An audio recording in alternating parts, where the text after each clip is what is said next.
at that point, what do you do? Like, okay, you've already had one song that's done well, but and now are you under pressure of being a one hit wonder? Or are you under pressure of like, keeping that flame still going? Hey, it's Jesse Mods and JD Lewis with iHeart Radio Canada. We're here with Cullen Moore of Sleep Theory. Thanks for joining us from what it looks like the tour bus, my man. Yeah, yes, yes. This is a Yoda coach, and it's actually pretty comfy, man. This is a step up from our bandwagon.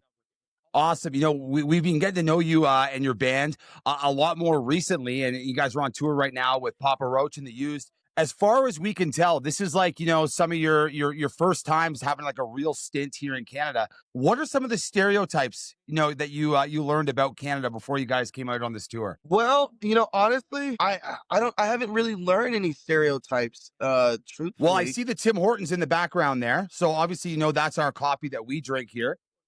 Yeah, so I had a London fog.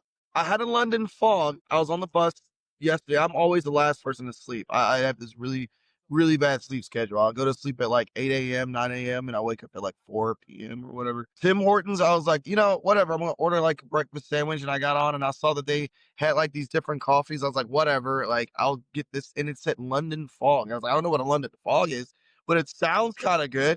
And I ordered it and I drank it and I ordered a whole bunch of stuff to send home so I can make a London fog at home because it's fantastic. I ordered 3 last night and they're all larges. Now, it was by mistake, but I'm not mad at it. Have you tried the Tidbits yet? That's like the thing at Tim Hortons is like the little donut holes. Have you had those yet or no? It's not. I have not. I'm gonna have to try now. Okay, you got to run those too. Okay, I got another Canada question. Just because you're about to run across the Great White North, do you have a winter coat? I don't know what your winters are like in Memphis, but you're in Calgary on Friday and it's about to dump snow all over us. You've been forewarned. What's the winter coat situation like? I have a few I have some flannels, like some really thick flannels. Um, I think this is about as thick as it gets. I think it's about as good, but I have nothing but sweatpants. I mean, like Memphis gets cold, but it's like a different kind of. It's like I don't know. Is it a dry cold here, or is it like Well, a? you ain't seen nothing yet, my man. You have not seen nothing if you think Memphis is cold. No, that's the thing. I know Memphis isn't as cold as it's going to get here. Like Memphis is like a breezy cold. Like you'll get out and there's just wind that smacks you. Is it here like where it's just like, is it windy and cold, or is it just dry and it's just like, just like you walk out and you're like, yeah, it's cold. Or are you getting smacked with wind at the same time? It'll make you never want to come back. It's that cold. Colin, one thing that American bands tend to do when they come to Canada, especially on their first leg, and I'm not saying you got to do this, but they try to win the crowds over by covering a famous Canadian band, whether it's 3 Days Grace, Nickelback, or Bryan Adams, Tragically Hip. Is there any Canadian bands on your radar? Not saying you have to, that you would, as a band, want to cover maybe in the future? I grew up listening to 3 Days Grace, so I mean, like, if I didn't know that they were Canadian, but I had no Yeah. clue. Like, that's actually it's really cool to know. But yeah, I mean, like, if there's gonna be one, it'd be 3 Days Grace. Your debut single drops and it racks up about 500,000 views on TikTok in a day and a half. Is there pressure that comes, man, with quick success like that? You guys are just chilling, you drop a song, all of a sudden, bang, you got 500,000 views instantly. Yeah, a lot of people, like, I don't know, in my brain, a lot of times, a lot of people like, oh, maybe sleep theory, like, I don't know, like we get a lot of comments of not, just skipping success or whatever, blah blah blah blah, and like jumping to whatever we are. And I don't know. I feel as if like whenever you get in a situation like we are, like there's people in the scene that have been doing music for X amount of years. They know the industry and they know what to do. They know how to go about this or that. And whenever, as you said, it's just like quickly, just boom, and you're there and you're in the spotlight. It's kind of, I don't know. It's hard in my opinion because at that point, what do you do? Like, okay, you've already had one song that's done well, but and now are you under pressure of being a one hit wonder? Or are you under pressure of like, keeping that flame still going? Because like, what if we didn't have the other music ready? What if we just happened to be like a band that had that one song that, I don't know. I do believe in some capacity it is a lot more. There's a lot more pressure, but I mean it's all about Okay, good. It feels great. Cullen, I want to talk to you about these two bands that you're hitting the road with. Because you alluded to like being a 3 Days Grace fan growing up. Like, were you a Papa Roach fan, a fan of the Used? Like, how cool is all this to be going out with bands that have been doing it as long as the Papa Roaches of the world? Oh yeah, no, it's definitely super cool to I like so I have this thing, man, like even when I'm excited, I never show it. You'll never see it on my face. I have the worst face. Like we were watching Papa Roach last night and one of my friends was like, "Are you having fun?" I was like, "Yeah." I'm having a great time. Can't you see? Like, what are you talking about? Like, but it's super cool. It's super humbling, to be able to come out here and know that we were chosen to come out, be on the tour and experience it all. So super great. And it's a good time, man. You correct me if I'm wrong, but I feel like Sleep Theory doesn't fit in a box in like the best way possible. Like you don't fit in a genre box, right? You guys fuse hip hop and R&B and you've got heavy riffs. Like when you don't fit in a box like that, is that something you're shooting for? I guess like is that the goal? Is to not be defined to one genre? You're so much more than just one little box. Yeah, I feel as if like, there's a lot of times where musicians will release music that is, let's just say, in the box for so long to where they build their fan base, and there's nothing wrong with this. There's nothing wrong with it. But they'll build a fan base around the box that they're in. But whenever, let's just say, the band may grow up or the band may, want to do something a little bit different, their fan base has already been, they've already catered to this fan base to where their fan base then will give them a harder time if they start being a little bit more experimental. They want to do something different there. And they'd be like, oh, well, this isn't why I'm a fan of this band. Like, you guys are changing. Like, I became a fan of you guys because of X, Y, and Z. This is too soft, or this is not your normal, blah, blah, blah, blah, blah. And they keep them boxed in just based off of years and years of what they've already been doing. And it makes it that you have your true fans, you have your new fans, and you have your, fans for what you perform, and then you have your fans for, I mean, I guess that's three of them, so um but with Sleep Theory, if we released an album that was all rock music, it's expected, like, okay, it's expected. They do rock music. If we decided to release an album with full of, stuck in my head and statics, then that could be expected. Okay, 'cause they do that all the time. If we release a R&B album that had heavy riffs, it could be expected. So, I'm not going to let us be boxed in based off of, what other people expect. I don't even know what I expect. So if I'm not expecting anything, I'm not going to let nobody else have expectations. This is my music. Like, I'm a musician. Like, we're going to have fun, and this is what I do music for. So, I appreciate the fan base, but at the end of the day, let the artists be artists. Let them make the music and let you be the people that listen and take it in. If you don't like it, then that's crazy. I'm still gonna do it. You guys have several songs, dealing with subject matter like mental health. Do you think that that's a big part of what's helped the band catch fire these last few years? Is not only the authenticity, but the fact that you're singing about a lot of the things people are feeling and experiencing. I think that it is could be a combination of that. I think it's just I think it's the way that the songs are. Yeah, it's definitely, we touch on things like that. That isn't, it's always the goal, but it isn't the goal.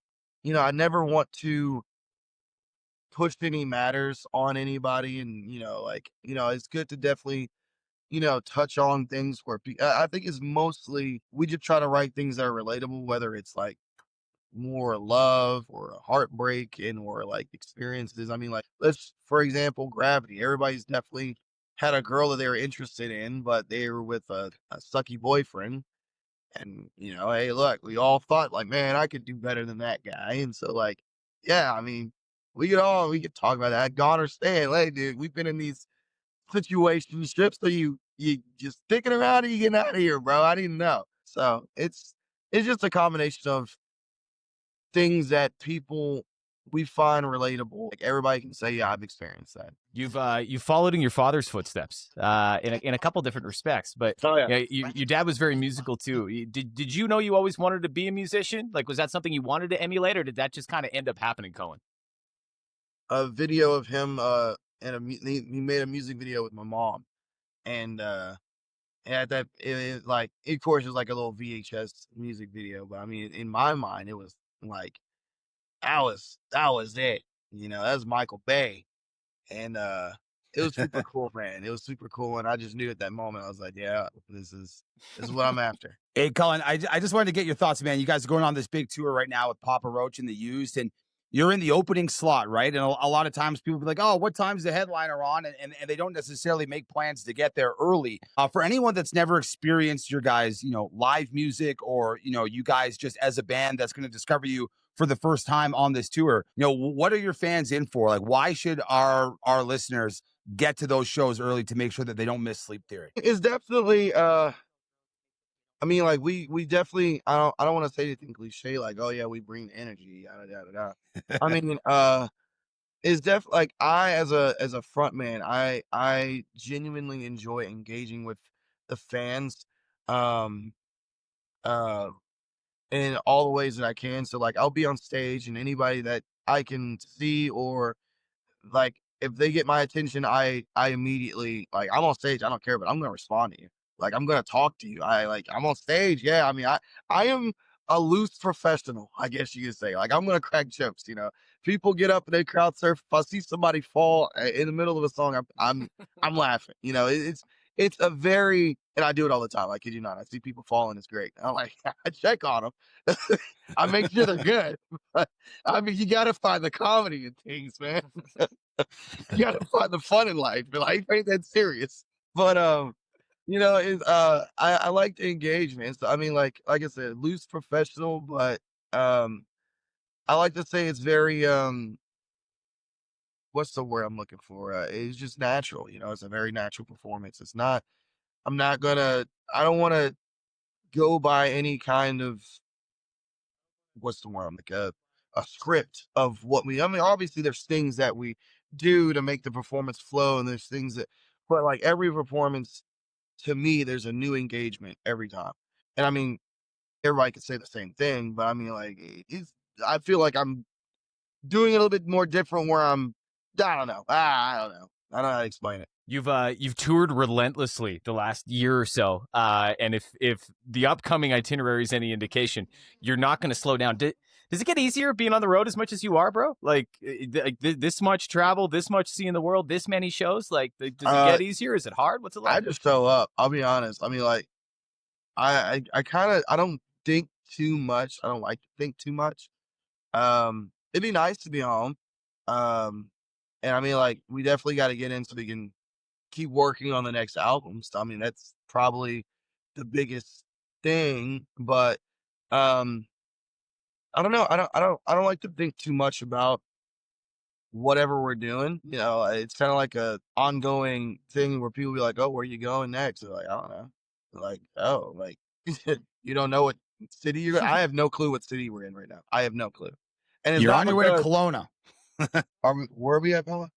We are, yeah, okay. Yeah, so we're here. We're here now. We're here now. Nice.